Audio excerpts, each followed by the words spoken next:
El Museo Sorolla es un museo estatal español. Fue construido el edificio en 1911, bajo la dirección del arquitecto Enrique María Repullés y Vargas, que materializó los deseos del pintor de crear un espacio que fusionase el área de trabajo y su vivienda, y que además contase con un espacio de jardín. El arquitecto acometió el proyecto con la ayuda inestimable del propio Joaquín Sorolla.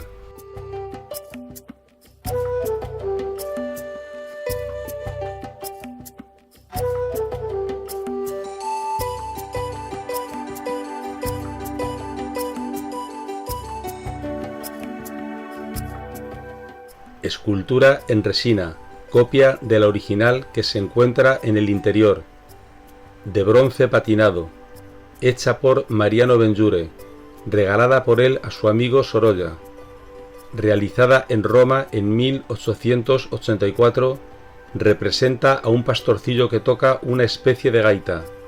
El título, puesto por su autor, es Chiocciaro Italiano, indicando la procedencia del joven representado, la campiña próxima a Roma, cuyos habitantes eran llamados despectivamente chiocciaros por los romanos. La original, conservada en el interior, es de bronce patinado, esta copia del exterior en resina de poliéster. Una muchacha de pie levanta los brazos hasta unir sus manos a la altura de la barbilla en actitud de desperezarse. Data de 1911, fecha de la carta en la que Clará escribe a Sorolla, hablando de la escultura para el jardín de su casa. La bajada de 2 peldaños y las columnas que sirven de base a ambas esculturas son como el pórtico de acceso del patio primero al segundo. En los últimos años de su actividad pictórica, y a pesar de los múltiples viajes por España, pintó unas 60 veces los jardines, sin embargo una sola vez este segundo jardín. No obstante, hizo múltiples bocetos para la colocación de cada uno de los elementos.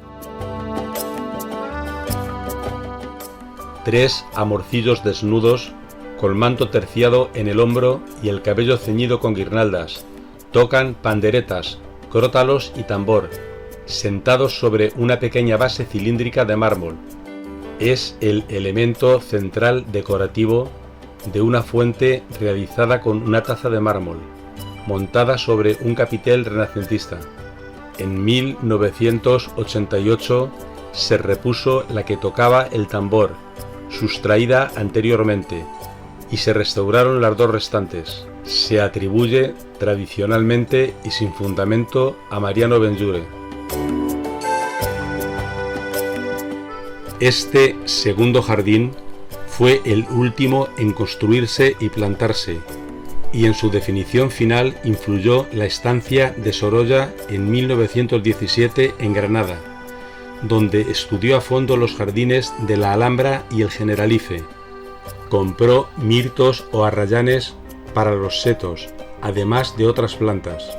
La estructura longitudinal con el canalillo central de agua es claramente hispanoárabe.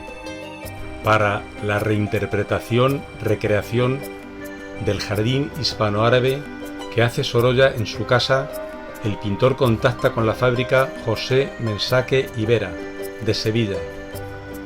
Al levantar los azulejos, en la restauración de 1987 aparece el sello de esta fábrica en el reverso de la mayoría, autentificando su procedencia, debido a que no existe documentación final de la compra.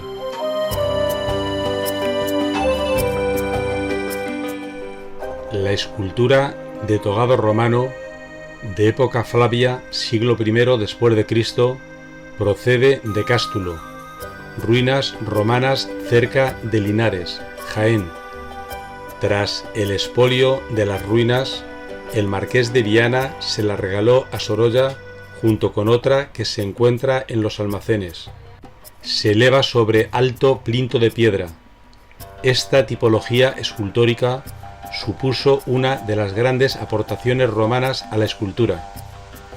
Los togados corresponden a personajes masculinos, cuyos cuerpos se esculpían en serie, incorporándose posteriormente la cabeza y las manos, con la efigie del retratado.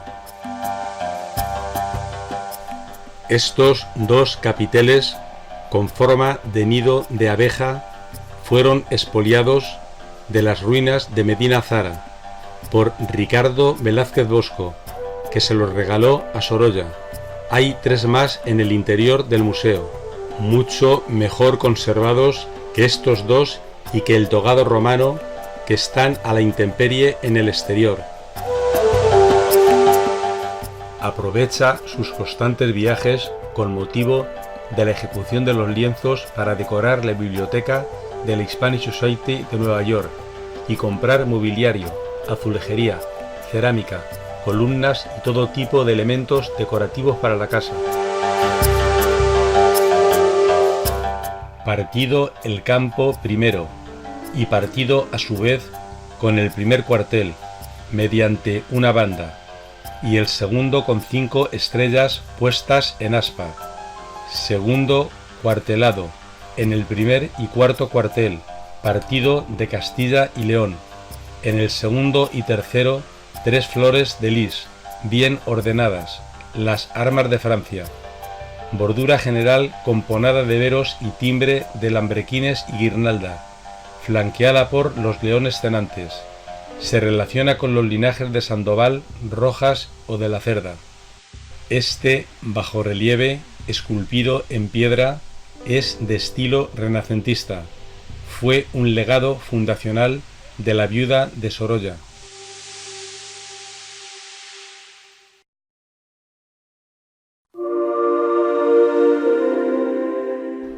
El conjunto del patio segundo es un espacio en el que Sorolla desea expresamente que incluso las plantaciones sean de procedencia granadina.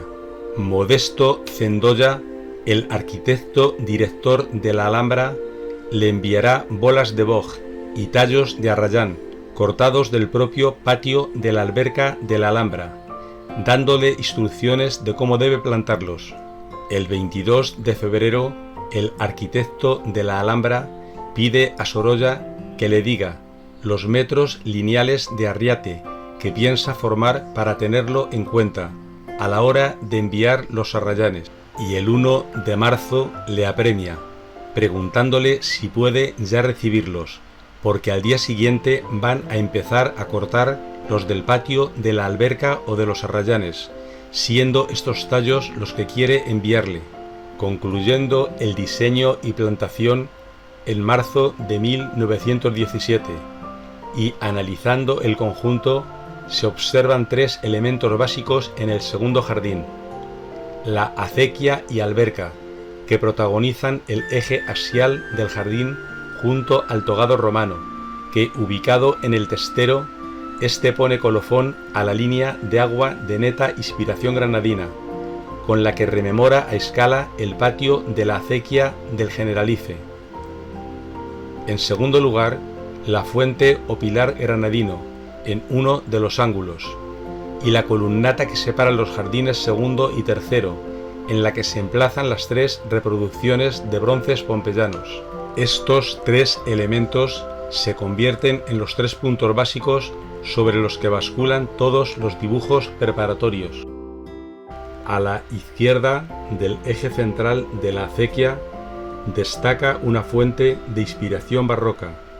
Fue pintada por el artista antes de ser colocada, adquirida en 1910, durante la estancia junto a su familia en Granada, del 13 al 24 de febrero. Está formada por 2 cuerpos, una pila rectangular y ligeramente abombada, y un frente decorado con frontón partido, rematado en volutas. Entre estas, una gran copa sustenta un óvalo, que, a modo de escudo, culmina en un yelmo timbrado. A los lados del frontón, sendos pináculos, y en la zona intermedia, entre los 2 cuerpos, 2 mascarones enmarcados por pilastras, de los que surgen los caños, Estas 3 figuras pompeyanas son copias en resina de poliéster de las 3 que se encuentran en el interior, realizadas en bronce patinado. El sátiro, desnudo y tocado con diadema de alcornoque, inclina hacia atrás el torso, en forzada postura, para escanciar el contenido de un odre, apoyado en el hombro y brazo derecho, en una imaginaria copa que portaría en la mano opuesta, actualmente desaparecida. Reproducción del sátiro con odre del Museo Nacional de Nápoles, procedente de la Casa del Centenario de Pompeya, fechada entre finales del siglo II al inicio del I a.C. Sobre una base cuadrada, el fauno desnudo avanza levantando los brazos e inclinando el torso hacia detrás, barbado y adornada su cabeza con corona de alcornoque. Es una reproducción del fauno en bronce del Museo Nacional de Nápoles. Procede de la Casa del Fauno de Pompeya, del siglo II a.C. El fauno es un híbrido de la tradición romana. Tiene la parte superior del cuerpo de un hombre y la inferior de un chivo. Son seres vinculados a lo rural. Forman parte de la mitología de pastores y labradores. Como el anterior y el siguiente, es un legado fundacional de la viuda de Sorolla. Situado encima de una base circular, el dios desnudo y calzado con sandalias. Sobre su hombro izquierdo una piel de cordero, tocado con corona de flores, inclina su cabeza hacia abajo, donde se encontraría su animal predilecto, la pantera.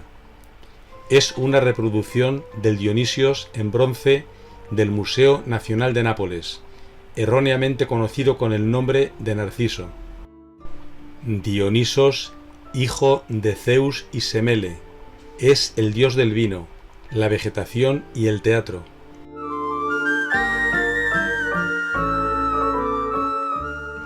Al estilo que el jardín hispanoárabe, este de Sorolla permite tanto composiciones encadenadas en eje como un descubrimiento continuo del espacio en diagonales, tal y como el mismo pintor reflejó en sus obras, creando un espacio infinito, donde poder perderse cultivando valores de intimidad e introspección.